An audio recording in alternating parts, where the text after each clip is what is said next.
Well, Director and Chief Economist at Econometrix ZA, Dr. Azar Jammine, joins us now for a little bit more on this budget. Thanks so much for joining us. I know that when we were looking forward to this, we knew that the Finance Minister would have to do a bit of juggling. And I'm mindful, to be honest, that we're sort of getting into an election cycle, so there are probably going to be some political overtones in some of the reliefs that we saw. What's your make on what he's done for the consumer, who is the voter? I think what he's done is as good a job as he could have done for the consumer, given the weak state of economic activity, the higher level of interest rates, and the extent of load shedding and the damage that this is inflicting on the economy. He was clearly unable to do very much more in terms of cutting taxes.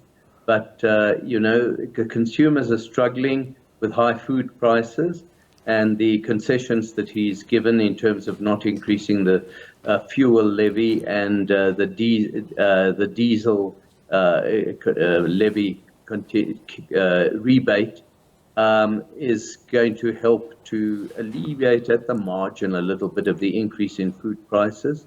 And then in addition, the ability to invest in solar panels and obtain a tax deduction for that, I think is also a very positive development for the consumer. But, tax rates overall remain unchanged. So from that point of view, at least it's a relief that he had, in a weak economy, he could have been really scared, and maybe should have been even more scared than he has been, about the potential for a decline in tax revenues. And accordingly, there may have been a populist temptation to compensate for that by increasing tax rates on the rich still further, but he hasn't done that. If he really wanted to help the poor, I mean, one of the direct taxes is VAT. He could have expanded the basket of zero-rated products, I guess. He could have done so, but what I have detected over many years, and I think it's actually government policy, is not to mess around with the VAT rate too much. In South Africa is considered to be one of the most successful countries in terms of VAT, with the most simple VAT system and one of the most effective in raising tax. And I think he probably felt that to mess around with that would have actually been counterproductive in the longer term. They talk about this solar panel relief, but 15,000 Rand is probably going to get you half a panel. You probably need 100 to 200,000 Rand really to get it done properly. So, and also for 1 year. Peter, then you've probably got quite a big house. I was thinking more in terms of, the little people living in tiny houses, etc. Right. I think it could be meaningful for them. Yes, in the broader scheme of things, it's not a huge benefit, but at the margin, for those who are suffering very badly from load shedding, who are not particularly wealthy to be able to afford solar panels, this may just assist them a little, most definitely. And it's a 4 billion Rand assistance that the government has estimated, which is not shabby. So a lot of the projections, I'm guessing, are based on assumptions about how the economy is going to grow. And if any of those don't play out, the whole thing then collapses, doesn't it? You are absolutely correct. You put your finger on the pulse there, Peter. That is the most important assumption that has been made in this budget. And some will argue that it's been overly optimistic. They are forecasting GDP growth of 0.9%, just under 1%, whereas the Reserve Bank is looking at 0.3%, much lower. And given the intensity of load shedding and, what one fears might happen around winter time when the demand for electricity increases, and one could get even higher levels of load shedding, possibly a 0.9% forecast growth rate for this year is too optimistic. And then if one looks beyond this year to 2024 and 2025, increases in growth of around 1.5%.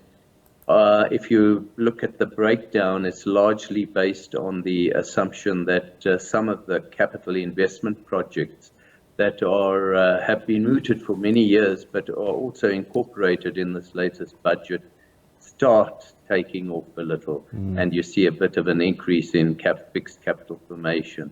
The other big assumption in that regard is one doesn't know what's going to happen internationally.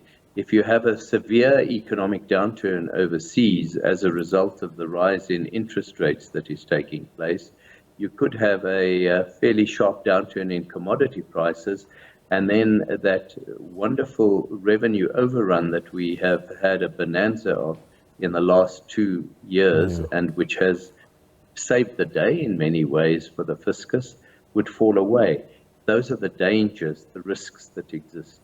But, you've got to budget somehow and make certain assumptions. All I'm saying is that, and you kind of highlighted it in your intro, is that there are risks to this budget.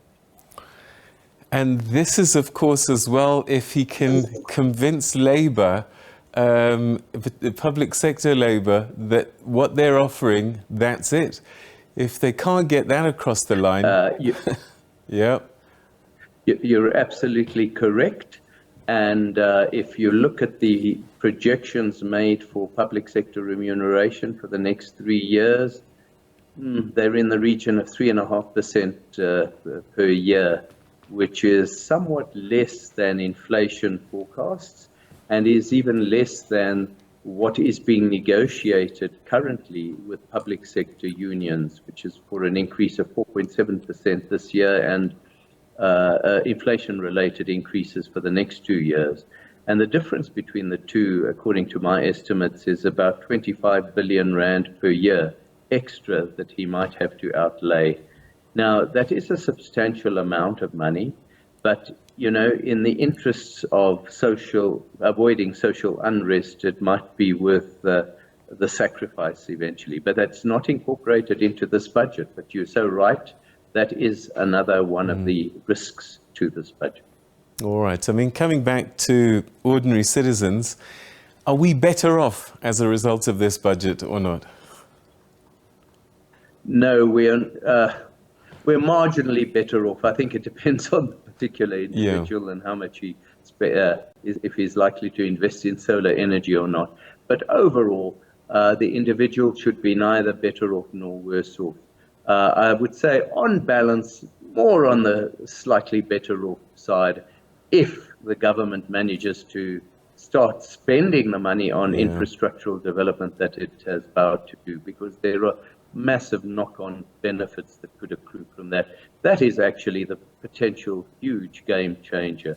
The other thing that one is quite gratified about is that it appears as if the restructuring of Eskom's debt is predicated on Eskom fulfilling certain guarantees that involve it being able to absorb far more, or the electricity sector, to get the private sector far more involved than previously to resolve our electricity crisis. And ultimately, the knock-on benefits from that could be significant for the man in the street. But that's a long-term story. Dr. Azar Jammine, always great talking to you. I'm sure over the next couple of days we'll have more time to really reflect on what we've been told. But thanks so much for your first bite at it.